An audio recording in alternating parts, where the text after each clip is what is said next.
जतिन जा रहा है अपने दोस्त के साथ। ये तोड़ा गया, आवाज निकली है यहीं से निकली है। वेलकम दोस्तों, इस वीडियो में बात करेंगे सोशल मीडिया की वायरल खबरें जुड़ी हुई हैं उत्तर प्रदेश से, मध्य प्रदेश से, हैदराबाद से। काफ़ी सारी अपडेट्स हैं, कुछ अपडेट्स दिल दहलाने वाली हैं, पढ़ते वक्त ही रूह कांप जाती है। आपके साथ शेयर करूंगा अपडेट्स, साथ ही साथ शेयर करूंगा आपके साथ मध्य प्रदेश से जो अपडेट आई है वो काफ़ी चौंकाने वाली है। पुलिस ने सही वक्त पर सीसीटीवी फुटेज निकाला, इसके बाद सच सामने आया, दूध का दूध पानी हुआ। और साथ ही साथ शेयर करूंगा कि उत्तर प्रदेश की अपडेट पर बॉलीवुड एक्टर काफ़ी नाराज हैं। मैं शेयर करूंगा सबसे पहले उत्तर प्रदेश के हवाले से क्या अपडेट है। ये आपकी स्क्रीन पर 13 साल की उत्तर प्रदेश के ललितपुर में रहने वाली एक बच्ची, 13 साल की सिर्फ, उसे किडनैप किया जाता है, मध्य प्रदेश के भोपाल लेके जाया जाता है। 3 दिन तक 4 लोग उसका बलात्कार करते हैं, वापस उसे इलाके में लाके छोड़ा जाता है। लड़की क्या करती, चली गई पुलिस स्टेशन कंप्लेन दर्ज करवाने के लिए, और वहां पर पता चला कि एसएचओ ने भी उसका रेप कर दिया।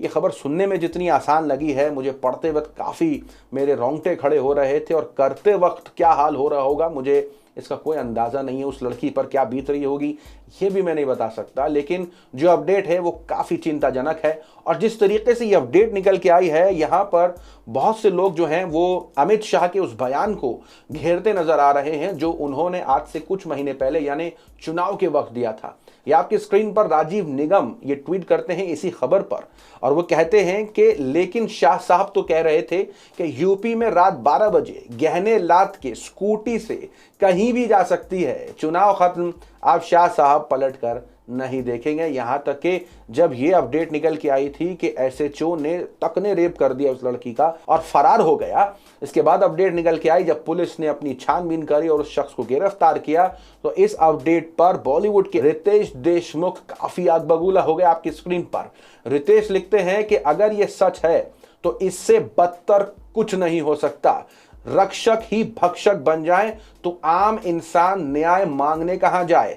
ऐसे लोगों को सरेआम चौराहे पर मारना चाहिए। सरकार जल्द कार्रवाई करे और सख्त से सख्त सजा दे। यहां कुछ लोगों का यह भी आरोप है कि योगी आदित्यनाथ का जो बुलडोजर है वो ऐसे लोगों पर और ऐसे लोगों के घरों पर नहीं चल रहा है, कहीं और ही चल रहा है। और यह भी आरोप है कि गोदी मीडिया किस तरीके से वो इन बातों पर डिबेट ही नहीं करता है। उनका ये मुद्दा ही नहीं है कि बलात्कार, आए दिन कोई ना कोई अपडेट जो है मैं आपके साथ अगर शेयर करूं तो काफ़ी अपडेट्स पिछले कुछ दिनों से आए हुए हैं रेप के, लेकिन गोदी मीडिया को क्या इन मुद्दों पर डिबेट करते देखा, इन पर बहस करते देखा, सवाल खड़े करते देखा? बहुत से लोग कहेंगे बिल्कुल नहीं।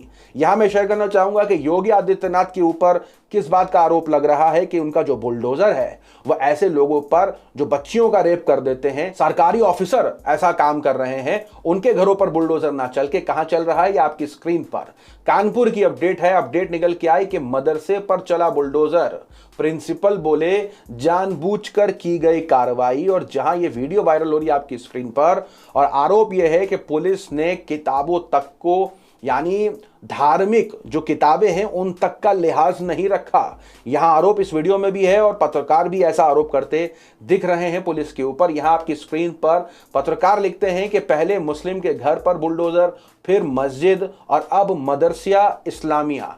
कानपुर में अचानक बुलडोजर चलाया गया, कुरान पाक व दीन की किताबों की बेहुरमती की गई, मदरसा जिम्मेदारों को कुरान व दीगर किताबों को निकालने का मौका तक नहीं दिया गया। ये सब संविधान की रोशनी में हो रहा है। पुलिस के मुताबिक उन्होंने नोटिस भी भेजा था, पुलिस के मुताबिक ये कोई अचानक नहीं है, पुलिस के मुताबिक उन्होंने कोई धर्म की किताबों को जो है वो छेड़ने की, नुकसान पहुंचाने की कोई कोशिश नहीं करी, सब कुछ शांतिपूर्वक हुआ। लेकिन पत्रकारों के आरोप हैं और ये वीडियो वो शेयर कर रहे हैं जिसके अंदर साफ दिख रहा है कि उनके हाथों में कुरान शरीफ है और मलबे के नीचे से वो किताबें निकाल रहे हैं। मैं आगे रिपोर्ट में शेयर करना चाहूंगा आज तक की, जिसके अंदर आरोप यह है कि घाटमपुर के इस्लामिया मदरसे का निर्माण सरकारी जमीन पर किया गया, जिस पर बुधवार को जो है वो एसडीएम अनूप चौधरी ने भारी फोर्स के साथ बुलडोजर चलवा दिया। इस दौरान मदरसे के प्रिंसिपल का कहना है कि यह जमीन हमारी निजी है, लेकिन प्रशासन ने उनकी कोई दलील नहीं मानी। दूसरी अपडेट में शेयर करूं आपके साथ, मध्य प्रदेश से निकल के आई और यह अपडेट कहीं ना कहीं वैसी ही है जैसी अयोध्या की जामा मस्जिद से आई थी। मैंने आपके साथ वो रिपोर्ट शेयर करी थी कि किस तरीके से फजर की नमाज के बाद कुछ लोग मस्जिद के बाहर फटी हुई हालत में कुरान शरीफ, सूअर का मांस और प्रॉफिट मोहम्मद के बारे में आपत्तिजनक कागज में लिख करके बातें वो भाग जाते हैं वहां से। और जब सीसीटीवी फुटेज पुलिस निकालती है तो देखने में पता चलता है कि टोपी पहने हुए और पूरे हूबहू मुसलमान ड्रेस में कुछ लोग ये काम करके जाते हैं। लेकिन पुलिस अपनी जांच करती है और पता लगाती है तो पता चलता है कि कुछ हिंदू संगठन के लोगों का इसके अंदर हाथ है और पुलिस उनकी गिरफ्तारी करती है, नाम भी सार्वजनिक करती है, लोगों के सामने नाम पेश करती है। लेकिन इसके बाद जो है वो जिस तरीके से दंगा भड़क सकता था, पुलिस इन दंगों को रोकती है और आरोपियों को गिरफ्तार करती है। यहां उसी तरीके की अपडेट आई है। ये अपडेट तो उससे भी दिल दहलाने वाली है कि कैसे कोई अपने आप को हिंदू कहने वाला ऐसा काम कर सकता है। यहां आपकी स्क्रीन पर पत्रकार शेयर करते हैं कहते हुए कि संवेदनशील बुरहानपुर शहर के चांद रात भारतीय जनता पार्टी के नेता प्रहलाद पटेल के भतीजे सतीश दिवाकर ने दंगे भड़काने के लिए नियत से शहर के बड़े गणेश मंदिर की मूर्ति की आगे फोड़ दी और थोड़ी दूर पर जो स्थित भगवान रामदेव की मूर्ति का हाथ तोड़ दिया। जी आप जो सुन रहे हैं कि गणेश मूर्ति की आंखों को नुकसान पहुंचाया और राम जी की मूर्ति के जो हाथ हैं उसको नुकसान पहुंचाया। किसने? यहां भारतीय जनता पार्टी के प्रहलाद पटेल जो नेता हैं उनके भतीजे सतीश दिवाकर ने। और ऐसे करने के पीछे मकसद क्या हो सकता है ये मुझे नहीं लगता मुझे बताने की जरूरत है। यहां आगे पत्रकार कहते हैं कि उसी गणेश मूर्ति को तोड़ने पर 2008 में दंगे हुए थे। तो मतलब कहीं ना कहीं सिलसिलेवार तरीके से दंगे भड़काने की पूरी प्लानिंग थी। ईद से एक रात पहले पत्रकार कहते हैं कि ईद से पहले यह काम किया गया था हनुमान टेम्पल में घुस करके सतीश चौहान के द्वारा। आगे और रिपोर्टें मैं शेयर करूंगा इसी के हवाले से, जहां गोदी मीडिया के ऊपर एक बहुत बड़ा आरोप इस बात का कि किस तरीके से इन खबरों को दबाने की कोशिश की जा रही है। यहां आपकी स्क्रीन पर पत्रकार कहते हैं कि इसको न्यूज रिपोर्टिंग करना नहीं, न्यूज़ों को छुपाना कहते हैं। इस रिपोर्ट के अंदर दैनिक भास्कर ने भारतीय जनता पार्टी का कोई नाम नहीं लिया नेता का, ना ही उनके भतीजे का नाम लिया, सिर्फ ये बताया कि कैसे पुलिस ने गिरफ्तार किया उस शख्स को जिसने मूर्ति को नुकसान पहुंचाने की कोशिश करी। अब जाहिर सी बात है ऐसी खबरों को ढकने के पीछे और क्या वजह हो सकती है। यहां यह भी आरोप है, पत्रकार ये कह रहे हैं कि अगर उस शख्स का नाम उर्दू नाम से होता तो अलग ही कार्रवाई होती, बुलडोजर चल चुका होता, परिवार रास्ते में आ चुका होता। यहां पत्रकार यही शेयर कर रहे हैं कि पुलिस की तरफ से जो ढील देखी जा रही है और रिपोर्टिंग जिस तरीके से हो रही है गोदी मीडिया की, वहां इसी तरीके का न्याय दिख रहा है। क्योंकि अगर नाम किसी उर्दू से होता, उर्दू नाम का कोई शख्स होता इस काम को करने वाला, तो बुलडोजर चल चुका होता, सड़क पर आ चुका होता। यहां इस अपडेट पर लोग क्या कुछ लिख रहे हैं वो मैं आपके साथ शेयर करूंगा। आपकी स्क्रीन पर तहसीन पुणे वाला कह रहे हैं कि इतनी नफरत मुल्क के अंदर, और वो भी उन लोगों से जो आपके साथ उठते बैठते हैं, और दंगा भड़काने की नीयत से ऐसा काम करना, यानी जिसको आप पूजते हैं उसी को नुकसान पहुंचा देते हैं।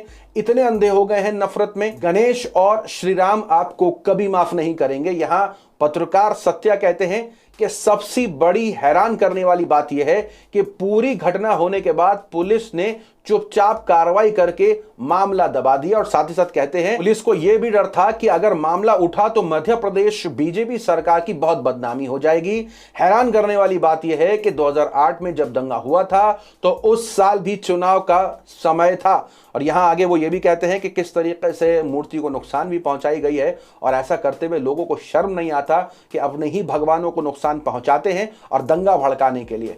सोशल मीडिया पर यह अपडेट काफी वायरल है। और दूसरी अपडेट मैं आपके साथ शेयर करूं, हैदराबाद से जुड़ी हुई है। जी हां, यह भी दिल दहलाने वाला मामला है। 7 साल से लड़का लड़की एक दूसरे से प्रेम करते हैं, साथ रहना चाहते हैं, लेकिन लड़का दलित और लड़की मुस्लिम परिवार वालों को राजी नहीं, मुस्लिम परिवार वालों को बिल्कुल राजी नहीं, मनाने की कोशिश करी। यहां तक कि उस दलित लड़के ने यह भी कह दिया कि कहोगे तो मैं इस्लाम भी कबूल कर लूंगा, लेकिन इसके बावजूद भी नहीं।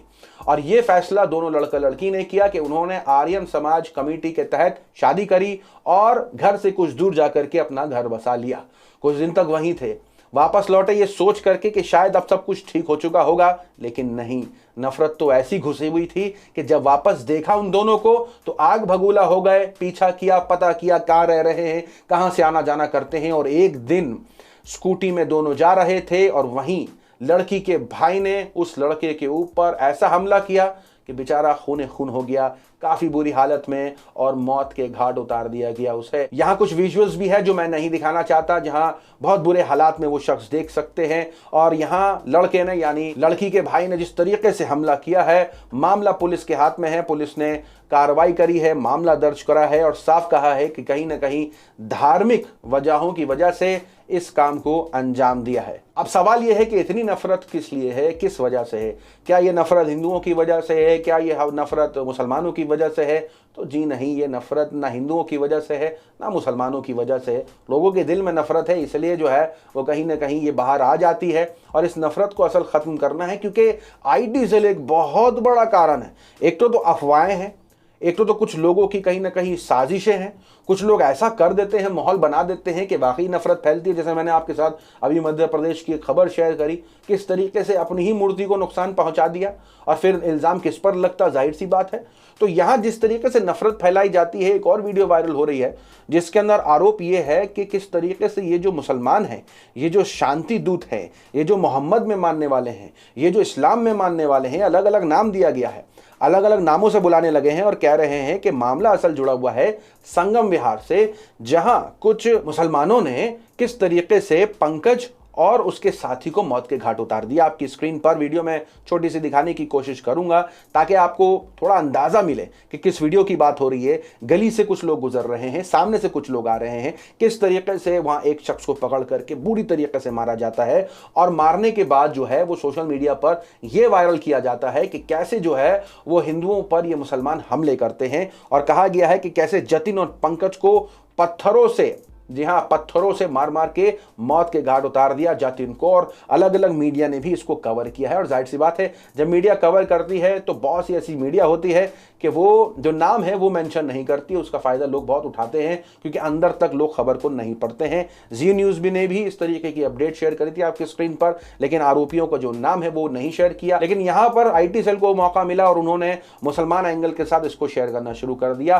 पुलिस के बयान के मुताबिक यहाँ कोई कम्युनल एंगल नहीं है, लूट मार का मामला है, यानी कोई हिंदू होने की वजह से उन पर हमला नहीं हुआ है और कुछ मुसलमानों ने ऐसा हमला किया उसको हिंदू देख करके, ऐसा बिल्कुल नहीं है। लूट मार का मामला था और इसीलिए जो है वो एक शख्स की इसके अंदर गिरफ्तारी हुई, नाम है रमजान अली। ये बात तो सच है कि रमजान अली की गिरफ्तारी हो चुकी है, लेकिन क्या वाकई में सिर्फ रमजान अली था? तो यहां ऑल्ट न्यूज़ ने पाया, आपकी स्क्रीन पर ऑल्ट न्यूज़ ने पाया कि जिस तरीके से सोशल मीडिया पर इस आरोप के साथ इस वीडियो को शेयर किया जा रहा है कि कैसे मुसलमानों ने हिंदुओं पर हमला किया, यहां निकल के आया कि जिन पर हमला हुआ वो तो हिंदू थे, लेकिन जिसने हमला किया वो हिंदू और मुसलमान दोनों समुदाय से थे, यानी गुनाह एक ही था, गुनहगार थे वो। उनको हिंदू मुसलमान की नीयत से देखना बंद किया जाना चाहिए, लेकिन आईटी सेल का ये काम तो नहीं है। आईटी सेल का तो यही काम है कि कैसे हर मामले में हिंदू मुसलमान करे और जो गुनहगार हैं, जो गुनाह हुआ है वो कहीं ना कहीं पीछे रह जाता है, लोगों का मजहब सामने आ जाता है। खैर, आपकी क्या राय इन सारी अपडेट्स पर? अपनी राय कमेंट सेक्शन में जरूर दें। मिलूंगा आप सभी से अगली वीडियो में, तब तक के लिए अपना ख्याल रखें।